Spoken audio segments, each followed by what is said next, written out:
It's called Jamin, and he's going to be a part of the National Bank Sokomanak Finals. Wish you all the best, Rukudan.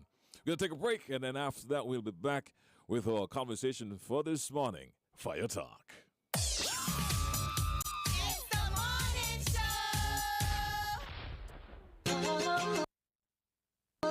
Get ready for bigger, better summer deals at Smarten Island Electronics. Discover unbeatable prices and get bigger, better summer deals on the latest cutting edge and top-notch gadgets, electronics, and appliances that will transform your home or business to look even better. We have slash prices across all stores. Don't miss out on our deal to upgrade with the latest innovation at unbeatable prices. Visit us today at Smart Electronics Port Zonte, Island Electronics Food Street, and Smart Electronics opposite Value Mart in Charleston, Nevis. And make this summer unforgettable with Smart and Island Electronics. Bigger, better summer deals. Terms and conditions apply. See in stores for details.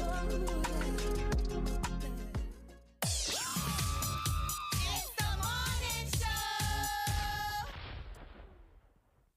All right, welcome back to the show. And by the way, the show is being streamed live. In the studio with me, I have Mr. Hodge this morning, and we're going to be looking at fire prevention. And also, the lines will be open to hear from you guys as well. If you have any concerns or questions for the fire departments, you can do so. 465-2555 is the number, pardon me, to call. Mr. Hodge, good morning and welcome to the studio as usual. All right, good morning, GQ, and good morning to the listening audience. It's a pleasure to be back here at ZIZ. We have been missing for, well, not too long a time, but, well, I have been missing for a very short time, but it's always a pleasure to be here. Just know that every time I'm missing, it is for good reason, normally work-wise. But I'm here to have the conversation with you this morning. And what I intend to talk about this morning is a very integral part of our fire and rescue service unit, and that is the fire prevention unit. Right. Go ahead. So, our fire prevention unit, as it's as it's stated, it is a unit derived to combat fires in a sense before they occur. The fire prevention is any measure taken by any individual or organization that would aid in the prevention and detection of fire, or in the event of a fire that would help to minimize the effect to persons and property. So, just from the definition of fire prevention, we can see the importance of it, because this unit was headed by our now Deputy Fire Chief, Mr. Martin, for a very long time, and it is now headed by Mr. Pablo Gomes, the station officer for the Bastia Fire Station. I would like to openly hear that I don't think the unit is properly staffed as yet, but we are working towards it. The importance of this, the workload that the fire prevention unit takes on, because the fire prevention unit is responsible for sensitizing the public for going out to do fire prevention lectures, for conducting drills such as earthquake drills, evacuation drills, and all of that, and that one small unit. But as a department, we all do fire prevention in some form, some way, where it is not just Mr. Gums alone or Mr. Gums and his team who does certain of the lectures and so forth. In Nevis, my boss, Miss Mavis White, Mr. Sanyaka White. Well, I realize both are white, but I don't know if there's any relation. Oh, you just dawned on you, right? Yes.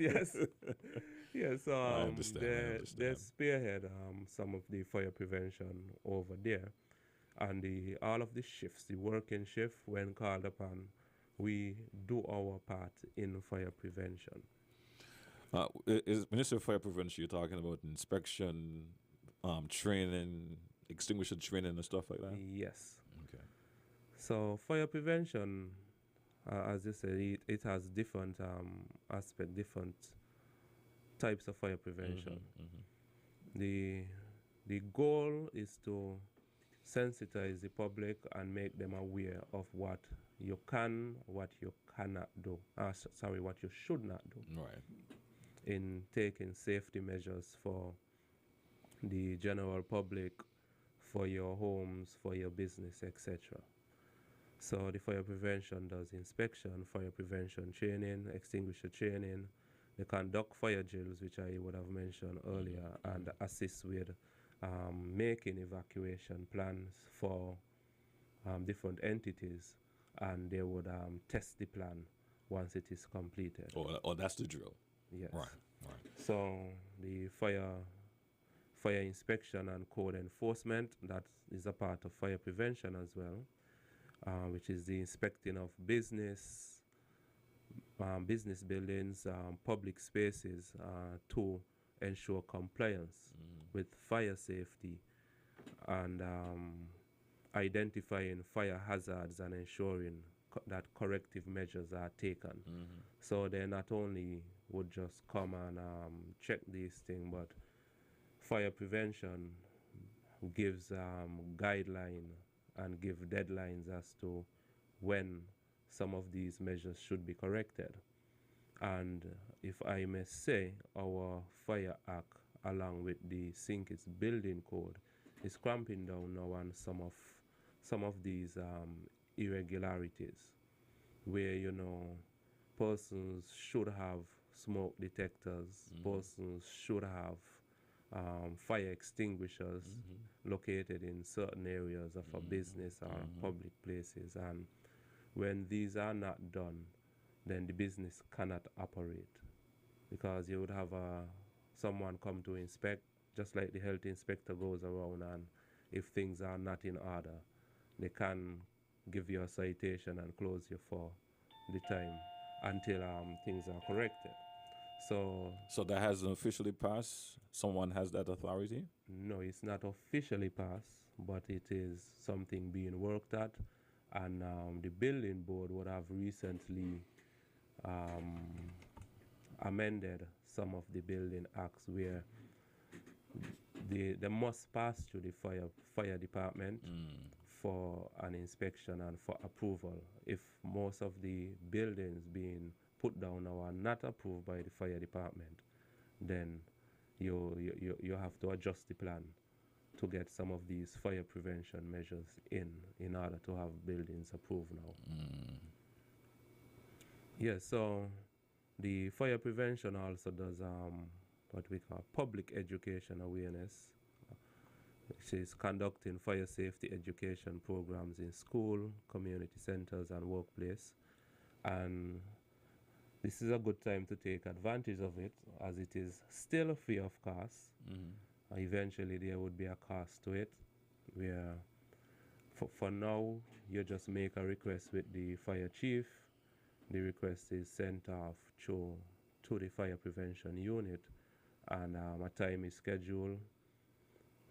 You provide whatever material, if they are going to use an extinguisher, or if you're going to use gas to light a little fire to give persons a taste of the heat.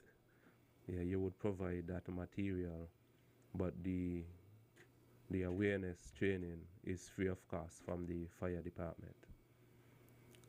Yeah, so we provide. So which means that the school or any public entity can reach out to you and request fire training. That's what you're saying? Yes, they can. Okay. Any church, any members in the community, you could just come together and work out. By I would like to get a little training from the fire department. You just band together, you set your date, collaborate with Mr. Gums, it is presently, set a date, and you could either have the training done at the fire station, or they would come out to the community to you, and if it's a large group, you split the groups, but it's always ongoing training, because once we as a fire department complete this training, then we feel good to ourselves, where we are aiding in the reduction of fires, because I don't think that you would have the knowledge of what to do and what not to do, and still go out there and practice the what not to do to cause any fires or any dangerous situation to anyone. Right. So, as it relates to fire investigation, who's in charge of that? Fire department or police? Well, fire investigation really falls on the fire department, but sadly, there are no fire officers presently who does investigation. So the crime scene and the police department does the investigations for us. The last person who was a part of the fire department that was doing investigations was Mr. Keynes, Leslie Keynes, but he would have retired, I think it's about a year ago. But he too was working as part of the police unit with the investigation. For now, they are still heading the investigations. Okay. You want to break that down some more in terms of what you guys look for as it relates?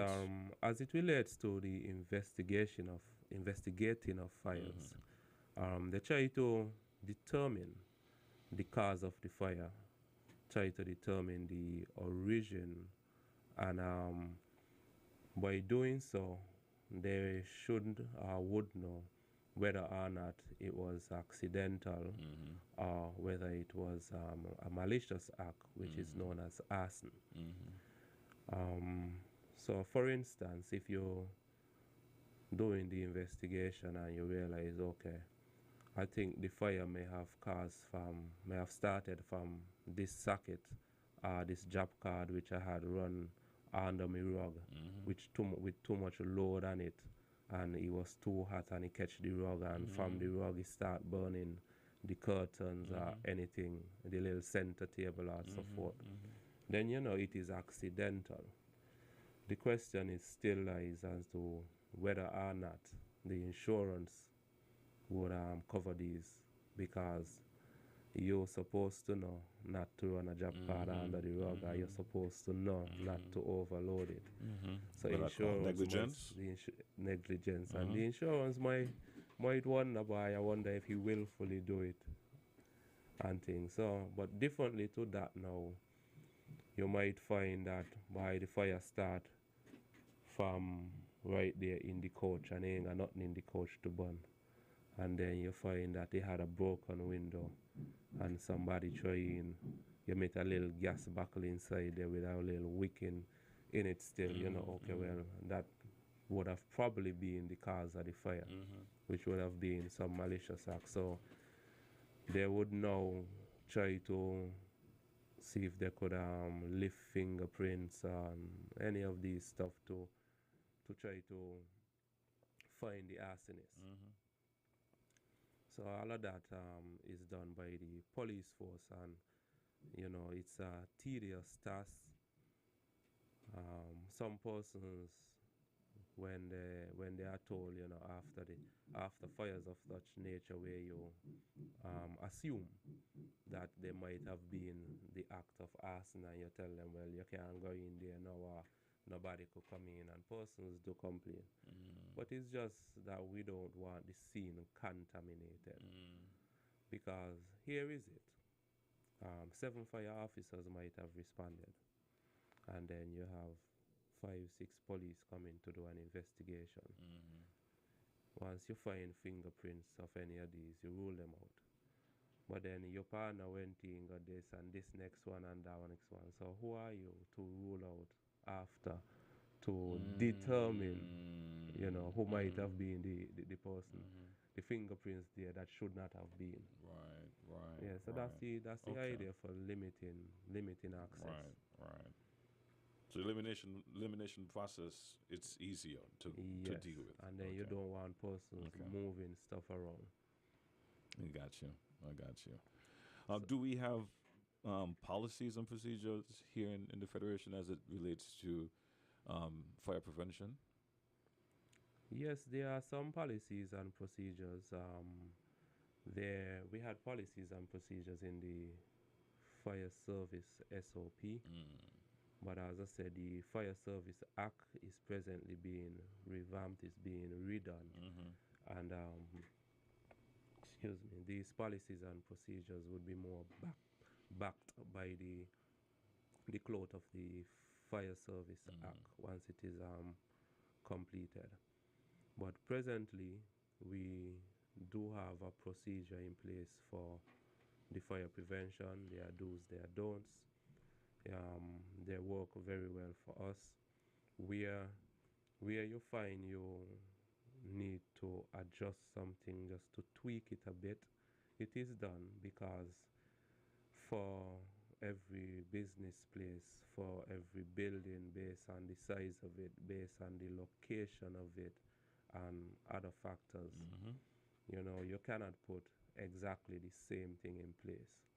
And then you also have to look at alternate plans, alternate route, just in case if there's a outbreak of a fire at the main entrance. Now you know the main entrance ain't gonna be the evacuating route. You have to use that alternative route and determine whether or not the same rendezvous point could work given the emergency, or if it has to be a different one as well. So it's not one size fit all. No, it's not, because let's say, for instance, if the emergency is an earthquake, and you got a nice little land close enough to the building that it won't affect you in the event of the building collapsing. Everybody get out, you get in that open area where nothing could drop over your head, and that's a perfect rendezvous point for that type of an emergency. But what if the emergency is a fire, and that same open land is in the pathway of the smoke for the fire? Then it cannot be safe for you. You need to find a meeting point now Outside of that. upwind to where the fire is. So all of these are taken in consideration when the fire prevention unit is conducting, when they are coming up with drill exercise and evacuation plans. All of these are taken into consideration. It's as I say, it's a tedious task. It takes lots of planning, lots of effort, but it is done and properly done. With that said, which means that you have to interact with the community a lot. So, what about some of the risk you have encountered that you want to share with the community to reduce? Well, risk. The risk reduction. Some of the risks what we've realized is persons not having enough exits, persons having locked exits, like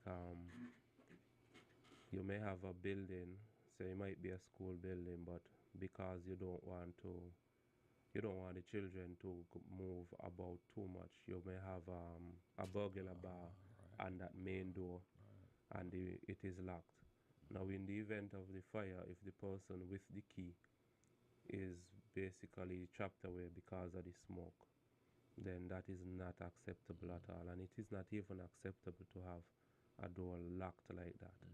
It could be secured by a manned security, if the person is right there sitting. But to have it locked in and nobody is manning it, that is not acceptable at all. So So that's some others. So that's one. What's another one? yes, I think that comes with a caveat, but I don't want to be argumentative at the moment. So what's that? I said the example you raised just now, I wanted to touch base on it, but I'll leave that one for now. I don't want to be argumentative on that point because it's for safety in one case, and it's also safety in another case if you're dealing the with children. outsiders, That much I'm aware of. But as I said, if the door is manned, then you could lock it. It's just like moving into a secure area. The gates are locked, but they are manned. Yeah. So another risk is the risk in this case is simple risk, like risk reduction is having the fire alarms in place. If you have the alarms in place, then for any little smoke that occurs, it sets the system off, and persons know, hey, I need to get out. Also, having fire extinguishers in place, where if there's a fire in the incipient stage or a small fire, somebody with good training could take it Right. and out that fire. That reduces the risk to lives, other lives, and risk to the property. So these are these simple things. The fire prevention unit come out, they teach you, they get you up to scratch with you know, how to operate the fire extinguisher, the do's and don'ts, and they, in some banks and other businesses, they, after doing these fire drills, you put in place a fire marshal.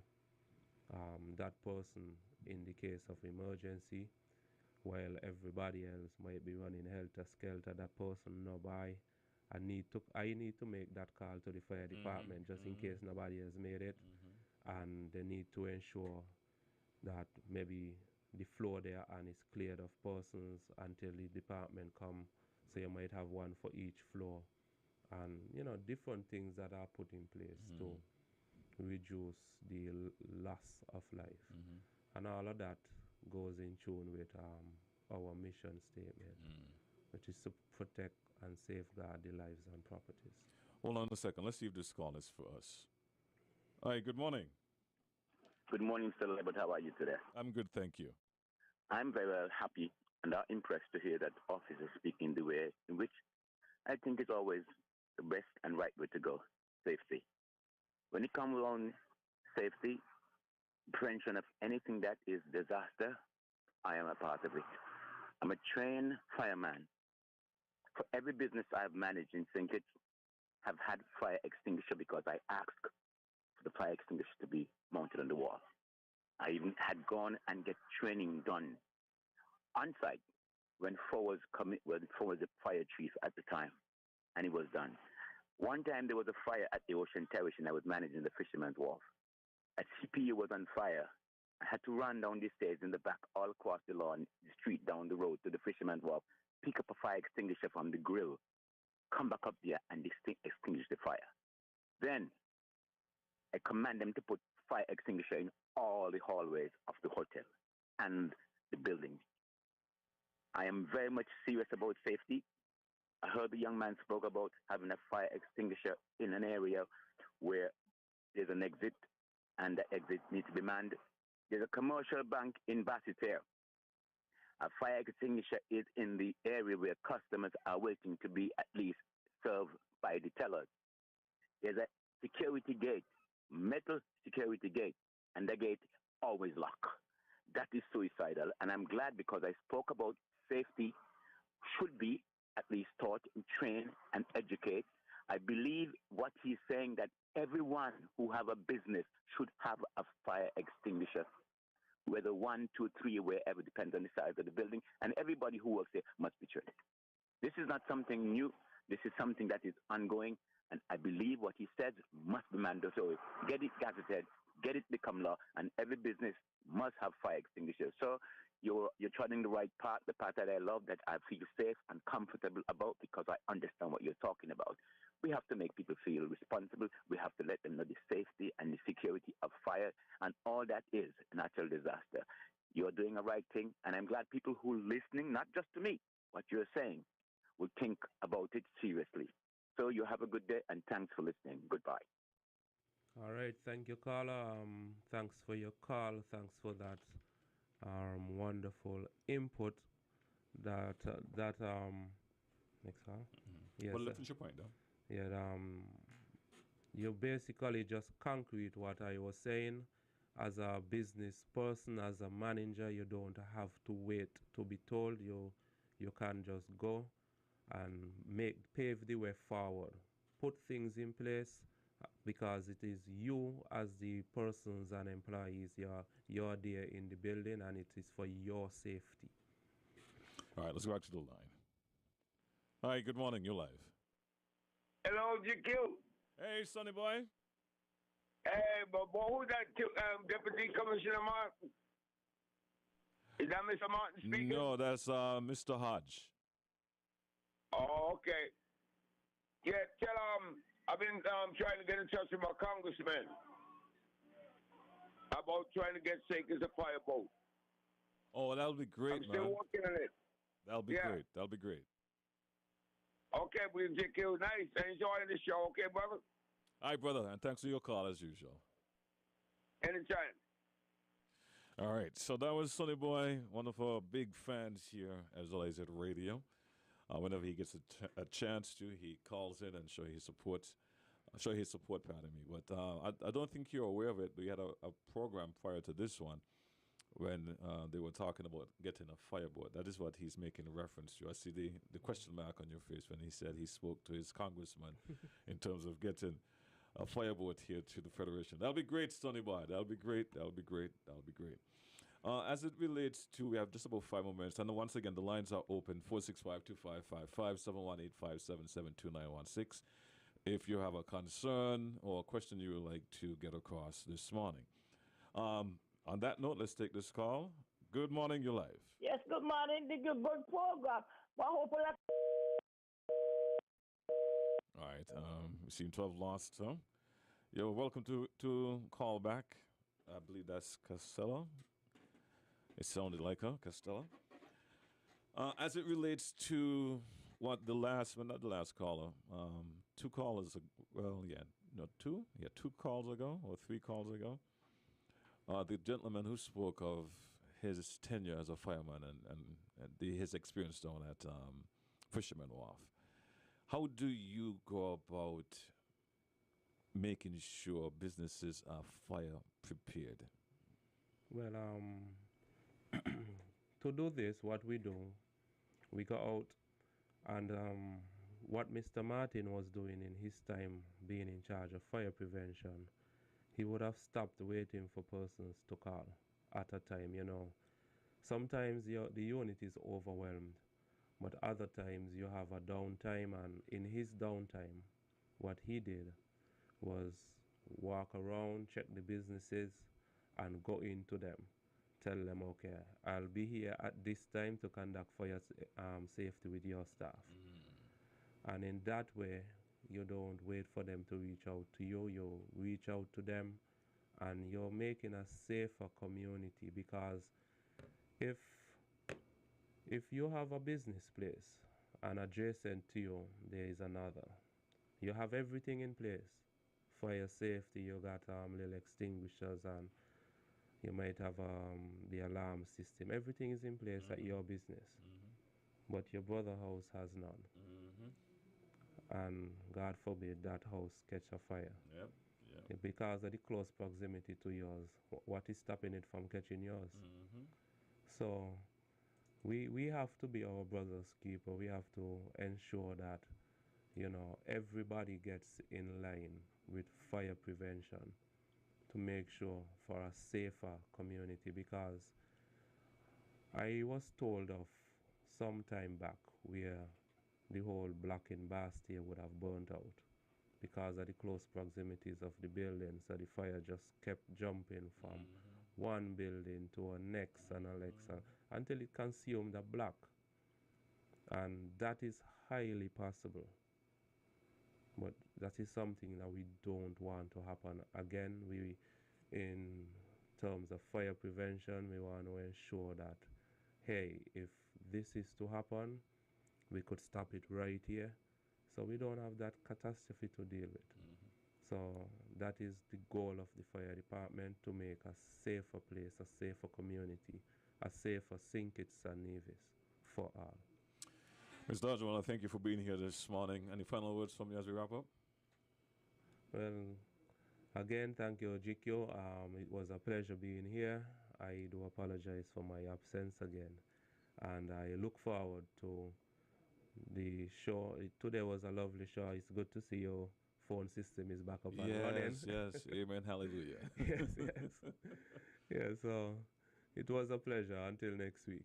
All right, man. And thanks for listening. Thanks for viewing our program as well. We have more for you coming up right here on The Morning Show, and I'll be back right after these messages.